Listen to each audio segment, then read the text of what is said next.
After migration, identity becomes your new security perimeter. The challenge is to enforce strong protection without blocking real work. In this lesson, we'll use conditional access and MFA to reduce risk, protect administrators, and keep the business moving. We've already built the migration foundation: AD and Entra ID design, hybrid coexistence, synchronization, password migration, rollback, devices, apps, and user experience. Then we moved into zero trust, least privilege, and phased hardening. Now those principles become enforceable controls: MFA and conditional access, followed by monitoring, troubleshooting, optimization, and reducing remaining AD dependencies. Conditional access is the decision point between identity and the cloud resource. It asks, given this context, should this sign-in be allowed, challenged, limited, or blocked? That context may include the user, role, app, device compliance, location, risk level, and authentication strength. Policies then apply controls such as requiring MFA, requiring a compliant or hybrid joined device, enforcing stronger authentication, restricting the session, or denying access entirely. Once synchronization and app access are working, conditional access becomes a core security layer for important cloud sign-ins. MFA is the lock on the identity door, not the whole security system. It proves the user has more than a password using methods such as Authenticator number matching, FIDO2 keys, passkeys, or certificates. But not every method provides the same protection. SMS and voice are better than passwords alone, but they are easier to phish or intercept. Prefer phishing-resistant methods for admins, sensitive apps, and high-risk users. Conditional access decides when to challenge, based on risk, location, device health, and app sensitivity.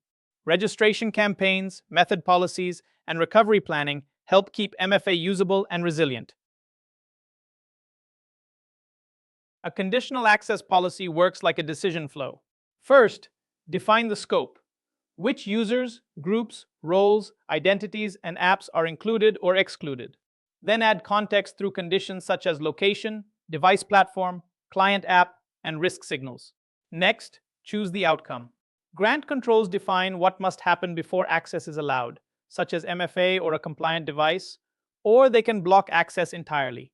Session controls define what happens after sign-in, including reauthentication frequency or browser persistence. Before enforcement, use report-only mode to validate impact without surprising users. Baseline conditional access is your minimum safe starting point, not your final architecture. Begin with a small set of policies that cover the biggest risks. Require MFA for administrators, expand MFA to users, respond to risky sign-ins, limit unmanaged devices, and block legacy authentication. Keep each policy easy to explain and troubleshoot. Before enforcing, run it in report-only mode, review the impact, document the intent, and roll out in stages.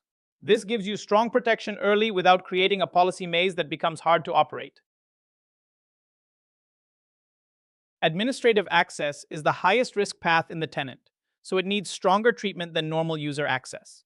For privileged roles, require phishing-resistant MFA or a defined authentication strength before any admin portal or workload can be reached. Target policies at roles, admin groups, or privileged access groups, not just named users, so coverage follows the privilege. Then tighten sessions with shorter sign-in frequency, no persistent browser sessions, and stronger reauthentication. Conditional access is only one layer, so pair it with least privilege, separate admin accounts, PIM, and carefully protected break glass accounts. An MFA for all policy should be managed as a rollout program, not flipped on as a single switch. Start by preparing approved methods, then pilot with a controlled group to find enrollment and access issues early. Next, run a registration campaign and expand by department or business unit before enforcing broadly. Apply the requirement to core cloud services, administrative portals, and sensitive business apps. Steer users towards stronger options, such as Authenticator, passkeys, or FIDO2 keys. Finally, make sure support is ready for lost devices, recovery, and user education before full enforcement. Risk-based conditional access lets policy react to evidence, not only static conditions. Microsoft Entra ID protection produces two important signals. Sign-in risk asks, does this specific login look suspicious? Examples include unfamiliar sign-in properties or impossible travel. User risk asks, is this identity likely compromised? Leaked credentials are one example. After risk analysis, the policy can step up protection by requiring MFA, forcing a password reset, blocking access, or applying stronger controls for higher risk. Because these policies can interrupt real users, test them carefully, and remember, they usually require Entra ID P2 licensing. After migration, conditional access should not treat every device the same. A compliant device, verified by Intune for encryption, OS version, firewall, antivirus, and health, can receive normal access to sensitive apps. Entra-joined and hybrid-joined devices often qualify for full access when they meet policy requirements. Unmanaged or unknown devices need a different approach. Instead of blocking them immediately, reduce risk with session controls, such as browser-only access, no downloads, or app-enforced restrictions. The goal is graduated enforcement. Protect data strongly while giving the business time to validate workflows and exceptions. Legacy authentication is a side door that never learned how to ask for MFA. Even if users are protected in the browser, an attacker with a stolen password may still get in through basic auth, old mail clients, or outdated apps. That is why this pattern is usually handled with a block policy, not just another MFA rule. First, review sign-in logs to find real legacy usage. Then block it broadly. If an exception is unavoidable, require a business owner, tight scope, monitoring, and a retirement date. Otherwise, exceptions become the next side door. Before enforcing a conditional access policy, run it in report-only mode. The policy evaluates real sign-ins without actually granting, blocking, or challenging users. Then review the sign-in logs to see what would have happened, who would be blocked, who would need MFA, and where the policy did not apply. Check results across user groups, devices, locations, applications, and authentication methods. If the impact is broader than expected, refine assignments, exclusions, conditions, or session controls.